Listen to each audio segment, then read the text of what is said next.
When we pictured starting our family, we had a blueprint in our minds for a life that seemed pretty straightforward. But life, as we learned, doesn't always follow the plan. The path we ended up on was full of unexpected turns and emotional hurdles we never saw coming. Through it all, we learned that families aren't always born from shared DNA or easy beginnings. Sometimes the most beautiful ones are built, piece by piece. This is our story. We always knew we wanted a family. I'm pretty sure we talked about it on our third date, sketching out a future in our heads and in late night talks. It just felt like the natural next chapter for us.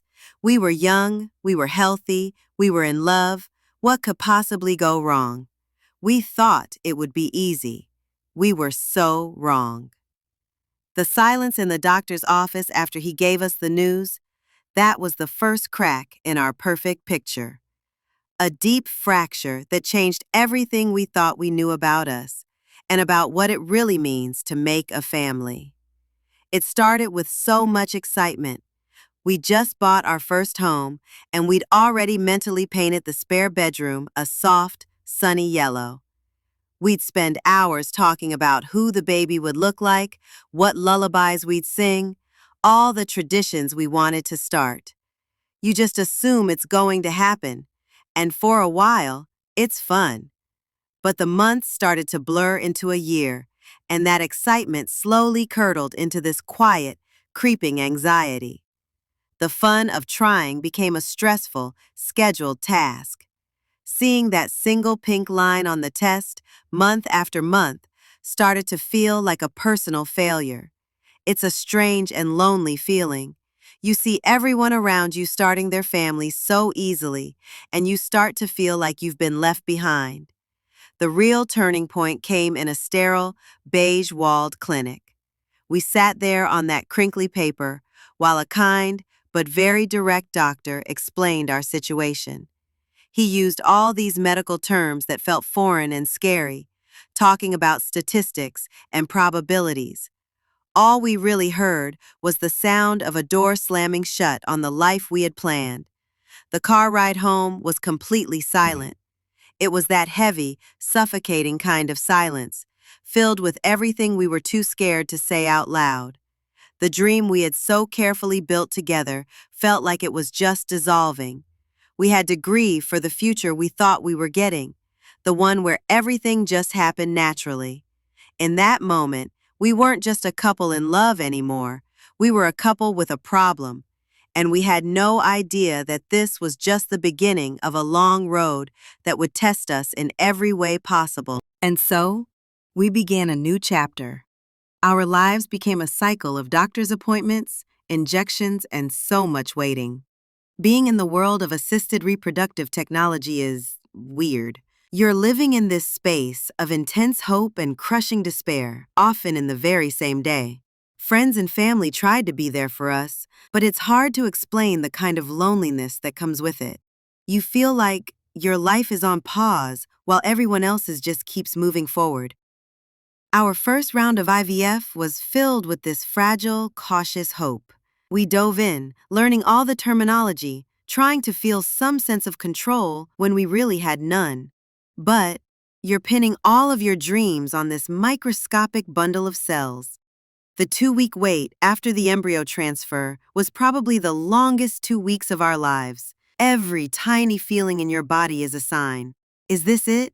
And then, the phone call. It was negative. The disappointment was a physical gut punch. It's a deep grief for a child you've already loved so much in your head, a grief that no one else can see, which makes it even harder to carry. And it strained us. We were both hurting, but we handled it in completely different ways. We had arguments that were really just about stress, and there were nights we spent on opposite sides of the bed, each of us feeling so alone.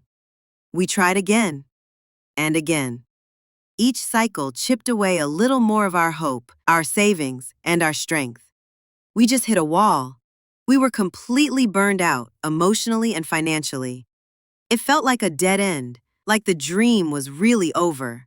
Then, in one of our lowest moments, Sitting in the kitchen after another hard conversation, one of us just whispered it.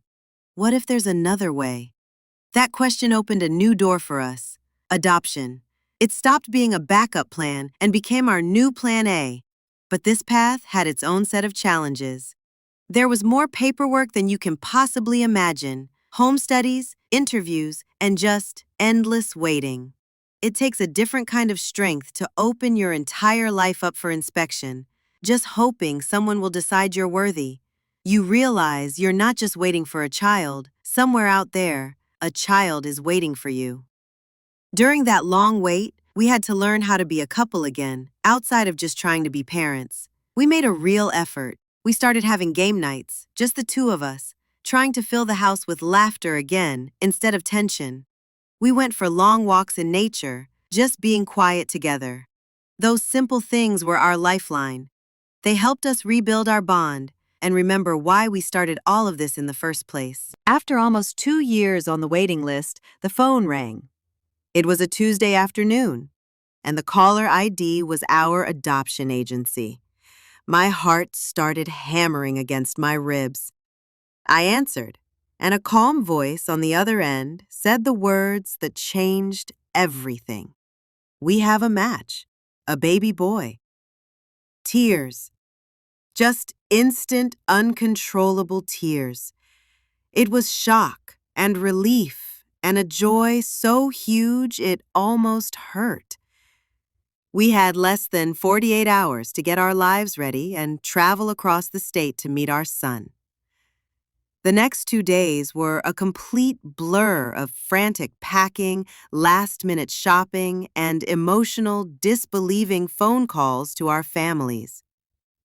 Nothing can prepare you for the moment you first meet your child. We walked into a quiet room, and there he was, so tiny and perfect in his foster mother's arms. When she placed him in my arms, the whole world just fell away. All the years of pain, the shots, the appointments, the waiting, it all just vanished. And what was left was this fierce, immediate love that just took my breath away. In that instant, our whole world realigned. We weren't just a couple anymore. We were parents. We were a family. This wasn't the way we had planned it, but we knew with everything in us that this was exactly how it was meant to be. Our family wasn't born in a delivery room. It was born right there, in that quiet room, from a love that had survived every storm. The drive home was the first day of the rest of our lives. Those first few weeks were a beautiful, chaotic mess of sleepless nights, tiny smiles, and learning the rhythms of this new little person who had completely taken over our hearts. And we learned pretty quickly that parenthood is parenthood. It's a wild mix of joy, fear, and total exhaustion, no matter how you get there. Our story has a happy ending, but the journey changed us forever.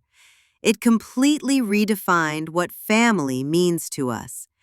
It's not about DNA.